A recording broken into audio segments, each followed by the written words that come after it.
We just checked with Port Arthur police minutes ago and learned a man who exchanged gunfire with officers has just turned himself in.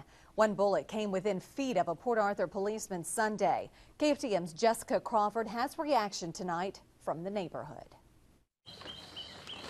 Charlie Lewis Sr. enjoys working in the front yard of his Port Arthur home. Until Sunday, he thought his neighborhood would always be a quiet place.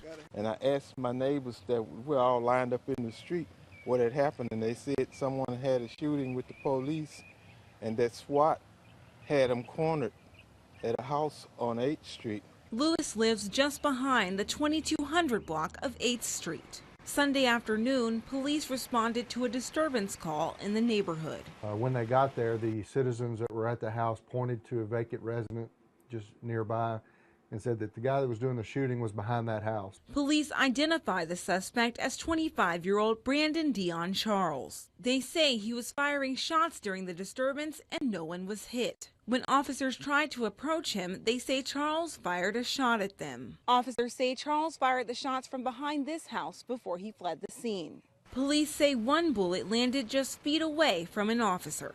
Investigators continue to look for Charles. I couldn't sleep. I kept getting up. I have a privacy fence around my backyard. I kept getting up to look through my back window to see if anyone was camping out in my backyard. After the shooting, Lewis says he realizes even in a seemingly quiet neighborhood, anything can happen. So I won't live in fear. I won't live in fear. But I will check my backyard every 15 minutes. At least until the threat is over. In Port Arthur, Jessica Crawford, KFDM 6 News. A judge set bond for Charles at $250,000.